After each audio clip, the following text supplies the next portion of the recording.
বন্ধুরা, আপনারা কি জানেন বাড়ির জলের ট্যাঙ্কে এই খালি পাইপের কাজ কি? আচ্ছা, আপনি কি এটি জানেন যখন সাপুরে বিন বাজায় তখন সাপ নাচতে শুরু করে কেন? এছাড়া টেনিস বলে এই স্ক্যাপটি থাকে কেন?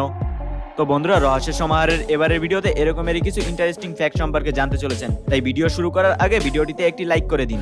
1 2 3 কি দিয়েছেন তো? নাম্বার 7, বন্ধুরা, আমাদের প্রত্যেকের বাড়িতে একটি কমন জিনিস রয়েছে, আর সেটি হলো জলের ট্যাঙ্ক। কিন্তু আপনি কি কখনো জলের ট্যাঙ্কে লাগানো এই কাঠামোটি লক্ষ্য করেছেন? বন্ধুরা, আপনি নিশ্চয়ই এটি জানেন যে আমরা মানবজাতি কোনো কারণ ছাড়া কোনো কিছুই করি না। তারপরও কেন এত বড় পাইপ লাগানো হয়েছে? এতে তো কোনো কল লাগানো হয় না। তবে এর প্রয়োজন কি? আসলে এই টি শেপের পাইপটিকে টি পাইপ বলা হয়। এছাড়া এই পাইপটির কারণে আমাদের সবার বাড়িতে পানির প্রবাহ সঠিকভাবে বজায় থাকে। আর যদি এই পাইপ না থাকতো তাহলে জলের ট্যাঙ্কে প্রচন্ড চাপ তৈরি হবে। যেমন কোনো জলের বোতলে মুখ লাগিয়ে জল পান করলে বোতলের ভিতরে প্রেসার ক্রিয়েট হতে থাকে এবং সেটি দুমড়ে মুচড়ে যায়। নাম্বার 6, বন্ধুরা, আপনি যদি সত্যিকার একজন ডিফেন্স লাভার হয়ে থাকেন তাহলে এই ফ্যাক্টটি আপনাকে আশ্চর্য করবে। আপনি হয়তো এটি শুনেছেন যে এয়ারফোর্সে ফাইটার জেট গুরুত্বপূর্ণ ভূমিকা পালন করে, আর এই ফাইটার জেটের সাহায্যে আমাদের সৈনিকরা আকাশ থেকে শত্রুদের উপর মিসাইল ছুড়ে থাকে। কিন্তু আপনারা কি এটি বলতে পারেন ফাইটার জেটের সাথে অ্যাটাচড হওয়া এই জিনিসটি কি?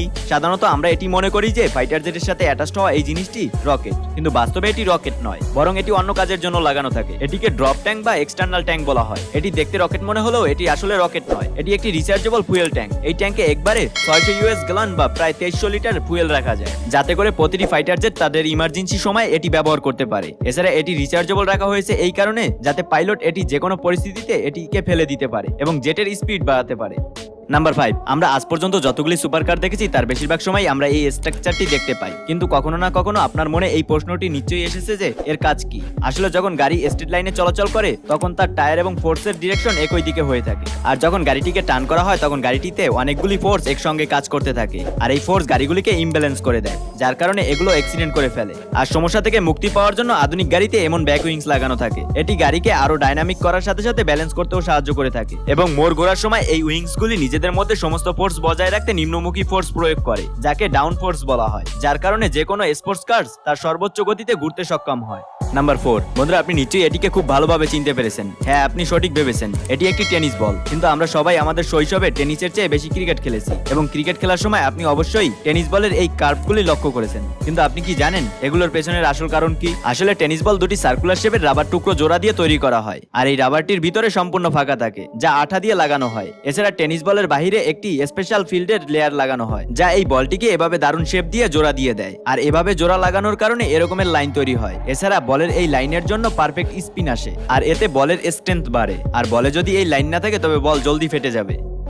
নাম্বার 3, বন্ধুরা, আমাদের এই রঙিন দুনিয়ার বাইরেও আরেকটি আশ্চর্যজনক দুনিয়া রয়েছে, আর যার সম্পর্কে জানতে আমরা সর্বদা আগ্রহী হয়ে থাকি। আর সেই দুনিয়াটি হলো স্পেস বা মহাকাশ। আর সেই বাইরের দুনিয়ায় নানা ধরনের রহস্য প্রতিনিয়তই উন্মোচন হতে থাকে, আর সেই কারণেই নাসা সহ বিভিন্ন স্পেস স্টেশন তৈরি করা হয়েছে। আর আপনি যদি ইউনিভার্স সম্পর্কে জানতে আগ্রহী হয়ে থাকেন তবে হয়তো আপনি এটি জানেন যে মাঝে মাঝে স্পেস স্টেশনের টাইমকে পৃথিবীর টাইমের সাথে ম্যাচ করানো হয়। কিন্তু আপনি কি জানেন বারবার কেন টাইম ম্যাচ করানো হয়? মাত্র একবার টাইম সেট করলেই তো হয়ে যাওয়ার কথা, তবে বারবার কেন একই কাজ করা হয়? আপনারা হয়তো এটি জেনে থাকবেন যে স্যাটেলাইট মহাকাশে পৃথিবীর চারদিকে ঘুরে থাকে, আর এই কারণেই দুই জায়গায় আলাদা আলাদা টাইম ডিউরেশন দেখা দেয়। সাধারণত আইনস্টাইনের থিওরি অনুযায়ী এটি বলা যায় যে স্পেসের ঘড়ি পৃথিবীর ঘড়ির থেকে স্লো চলে, তবে এর টাইমিং অনেক ছোট হয়ে থাকে। কিন্তু তারপরও বিজ্ঞানীরা মাঝে মাঝে স্পেসের ঘড়ির সাথে পৃথিবীর ঘড়িকে মেলাতে থাকে। নাম্বার 2, আপনি নিশ্চয়ই বিজ্ঞান বইয়ের সাথে সাথে প্রতিটি বরফের দেশের এই জিনিসটি দেখে থাকবেন, আর এই জিনিসটি হলো ইগলু। কিন্তু আপনি কি এই গোলাকার দেখতে জিনিসটির ভিতরের গোলমাল সম্পর্কে কখনো জানতে চেষ্টা করেছেন? আপনার মনে কখনো না কখনো এই প্রশ্নটি নিশ্চয়ই এসেছে যে বরফের তৈরি জিনিসটি আমাদের কিভাবে গরম রাখতে সাহায্য করে, আর এর ভিতরে উঁচুতে উঠানো এই জিনিসটির কাজ কি? তাহলে চলুন